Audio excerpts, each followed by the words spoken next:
If you have your money invested right now, or you're thinking about investing your money and you're worried about everything that's going on around you right now and you're trying to figure out what to do with your money, well, you're in the right place, because in this video, I want to talk about what's going on and give a little bit of a warning to all investors out there. What's up, everybody? I am Jaspreet Singh from theminoritymindset.com, where money minds rethink rich. Investing your money right now can be scary and confusing at the same time. I mean, just look at some of these headlines. Think Advisor says the stock market is in a bubble and we could see a crash coming very soon. CNBC says the stock market cannot be stopped and it's going to keep going up. Then if we're talking about inflation, CNBC says that we have higher inflation coming, so get ready for more expensive stuff. But then if you turn to Fox News, they say that get ready for deflation, that we're actually going to be seeing deflation soon. Then if we turn to the real estate market, Forbes says that the real estate market is not in a bubble and real estate prices are going to keep soaring. But then at the same time, CNN says that housing demand is about to slow down. Couple all of this confusing news with all the crazy stuff that's going on with our economy, with the unemployment rate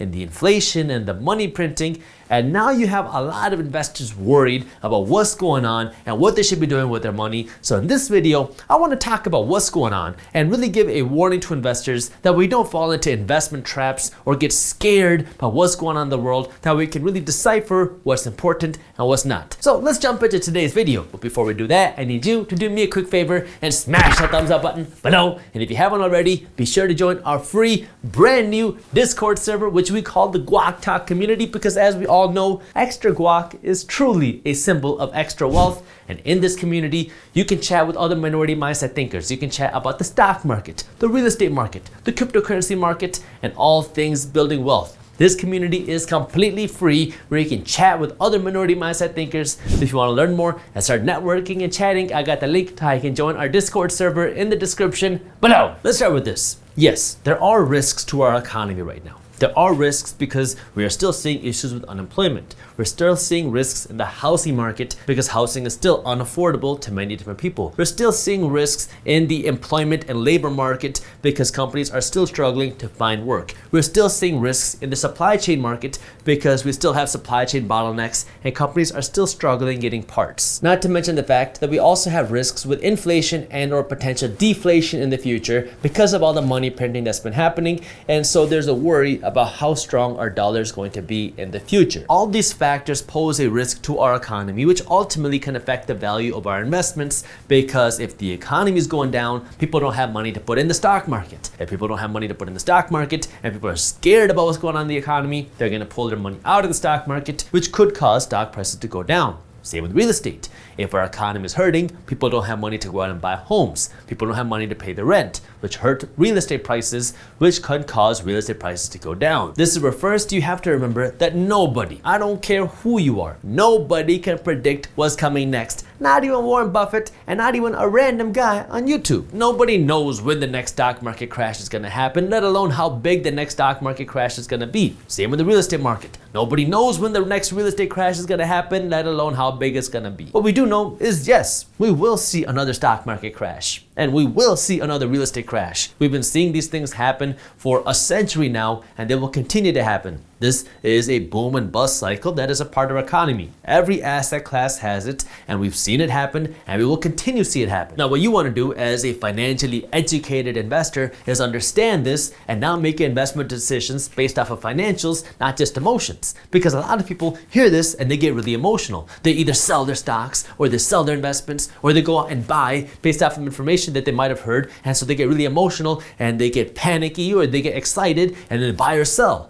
And then this triggers people to sell before they want to, or sell before they should, or they buy things that they shouldn't buy because they're hoping to make a quick buck. They're looking at the short term. They're looking at the next 3 months, the next 6 months, the next 12 months, and they're trying to see how can I make a quick buck. And if things don't align, if all the stars don't align perfectly and someone's headlines disagrees with yours, then you get scared and you sell or you buy. Here's the thing. Nobody can perfectly predict the future. Nobody thought back in 2018 that in 2020 we were going to see this massive pandemic, which is going to shut down the economy, which is going to cause the stock market to crash, and is going to cause the real estate market to ultimately explode explode. And then briefly after we see the stock market crash, we're gonna see the stock market break brand new record highs. We can't predict these things, but what we can do is make educated decisions based off of what we do know, and then based off of that, make an investment strategy that aligns with our goals, and then put these two things together. You take your investment strategies and now you align that with everything that you know that's going on around you, and now you make investment decisions based off of that. That way now you're not getting clouded by all the emotion in the world,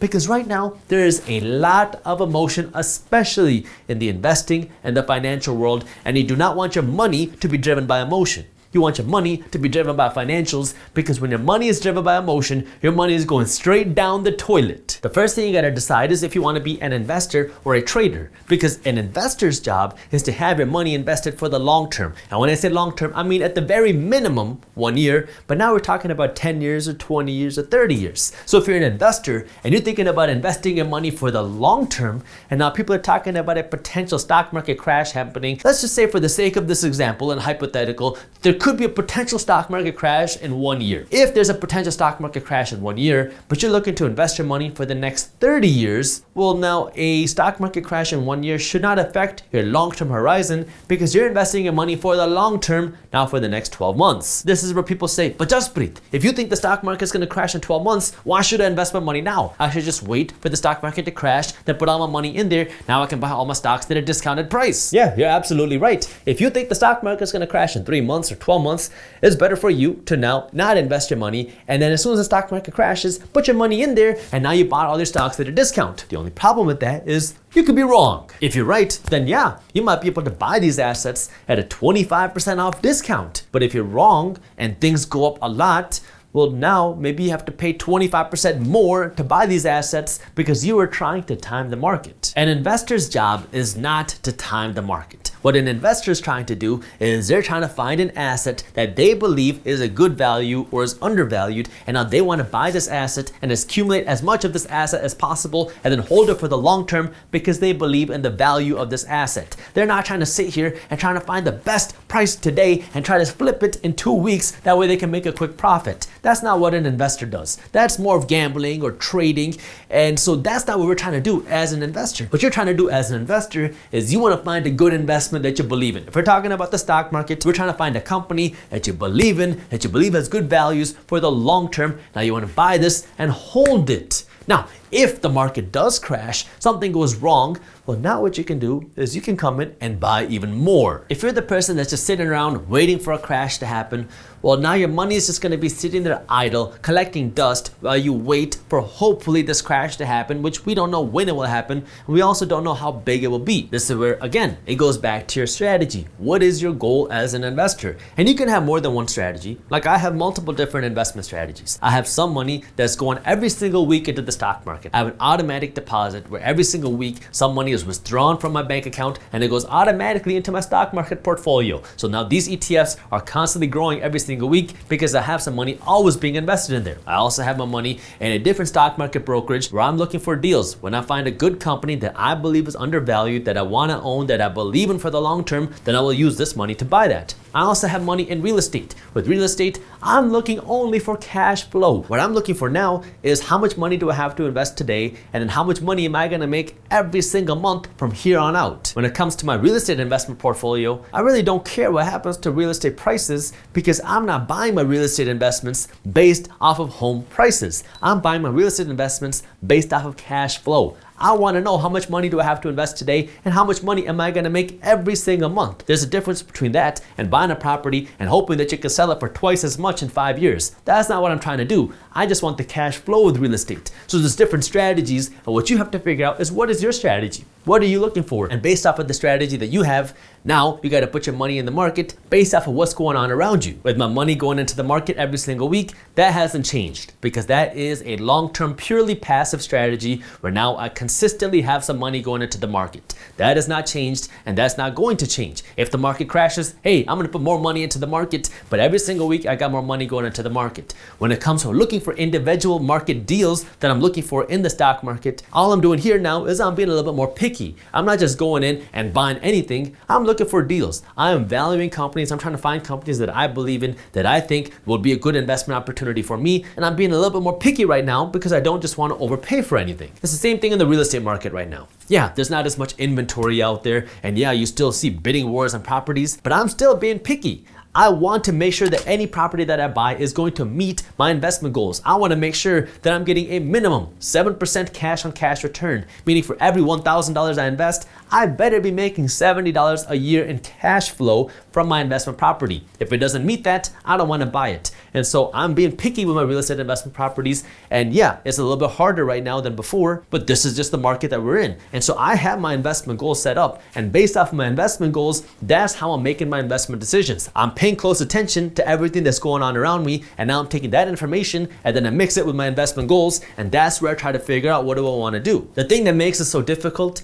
is sometimes we lack patience. I mean, I do the same thing. I'm not a super patient person. When I want something, I want it now, and I'll do everything I can to make it happen. But when it comes to your actual investments, you have to be patient, because if you're not patient, then that impatience can really end up biting you in the you know what. Maybe you got $5,000 or $500,000 sitting in an account somewhere, and you want to know what to do with this money, and you don't want this money just sitting around, and you want to invest this money. And so now you're trying to decide, okay, should I throw it in here or throw it in here? But now again, you got to be a little bit patient, and you just got to make sure that your investment aligns with your goals and it aligns with what's going on around you. The fear that so many investors, especially new investors, have right now is what happens if I put my money in the market and then the market crashes, or the real estate market crashes, and then the value of my investment gets cut in half. Well, all you want to do at that point is now come in and buy more. Your job as an investor is not to time the market, like Warren Buffett says. It's not about timing the market, it's about time in the market that matters, because now what you want to do is you want to find the right investments, whether it's stocks or real estate or whatever it is. You want to find the right investments, make sure it fits with your strategy, and then hold on to these investments for the long term. That way your investments can grow and compound and work to build you wealth. Headlines can be scary, and they can make you emotional. And that's exactly what they're supposed to do, because if they weren't, then these media companies would not be making any money. And so you have to understand that. There's a reason why some headlines are so scary. But now what you got to do is you want to read through the headlines, decipher what's going on,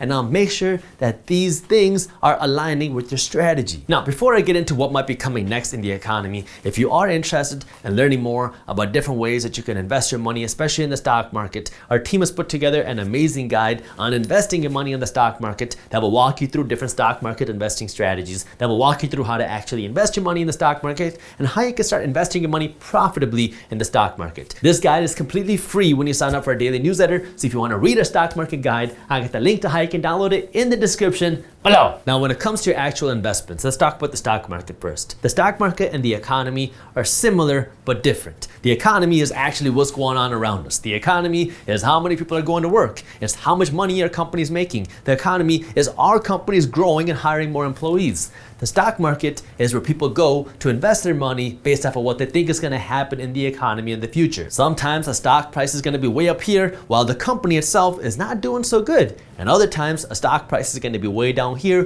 while the company is doing pretty good. So a stock's price and a company's success don't always go directly hand in hand. It's not always linear, but they do end up kind of coming back together over the long term. Right now, we do have concerns in the economy. Like I talked about in the beginning of this video, we have concerns about inflation or potential deflation. We have concerns in the housing market. We have concerns about the job market because we still have millions of people that are not going to work. And we have lots of companies that are struggling to find work. We have issues with the supply chain in this country. And so there's a lot of things that are concerning in the economy. But now the question is, how much is that going to affect your investments? Now, typically the answer would be pretty obvious. Well, if the economy's got all these red flags, the stock market should have all these red flags. But at the same time, we have a lot of government factors that are influencing the stock market. Like we have a lot of money flowing into the market through the help of the Federal Reserve Bank to help prop up the market. We also have extremely low interest rates because the Federal Reserve Bank doesn't want to raise interest rates. These low interest rates make borrowing money cheap. That's good for you if you want to buy a home, and it's also good for big institutions who want to borrow hundreds of millions of dollars and then throw this money into the market. In the real estate market, it makes me want to pull my hair out when people say, oh, we're going to see a real estate price crash at the end of 2021.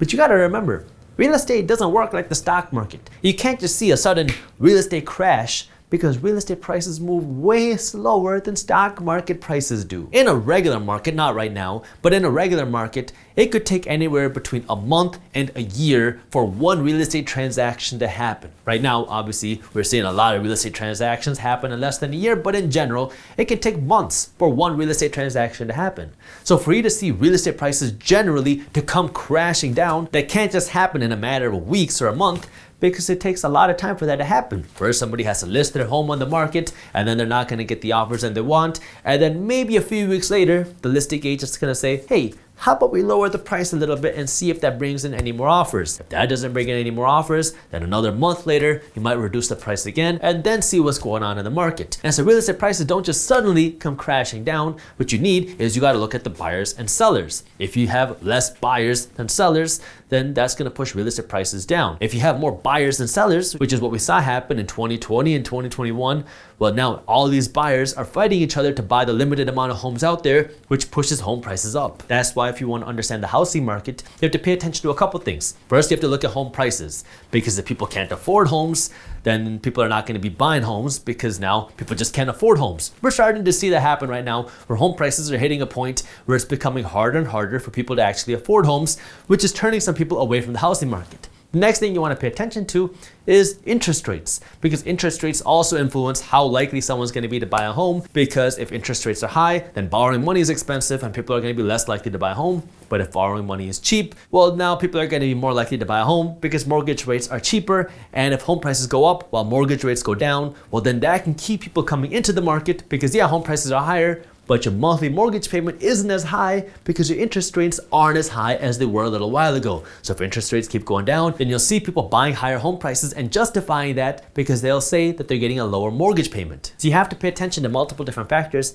and you also have to pay attention to what's influencing people to sell their home and what's influencing people to buy their home. Because if there's a lot of people selling their home and not that many people buying their home, well, now home prices are for sure going to come down, because now sellers are going to be fighting each other to get a buyer to buy their home. But right now, what we're seeing is the opposite. Is right now the buyers are fighting each other to buy one of the limited homes available for sale. So you want to pay attention to how many people are selling their homes. Are more people selling their homes than there are buying their homes? Well, then that could mean that you'll see home prices start to come down in the future. But if you don't see that, then you're probably going to continue seeing home prices go up until people can no longer afford homes. This is why financial education is so important. That way you don't just look at one headline and then you get emotional and then you buy or you sell based off of what the headline says, because you really got to understand what's going on, because there's a lot more to understanding the market and assets and the economy than just one sentence. And my goal for you is for you to be a financially educated investor, not just an emotional investor. Thank you for watching. If you enjoyed this video, here's a video on building wealth that I think you'll love, and while you're at it, download our free stock market PDF, and as always, keep hustling.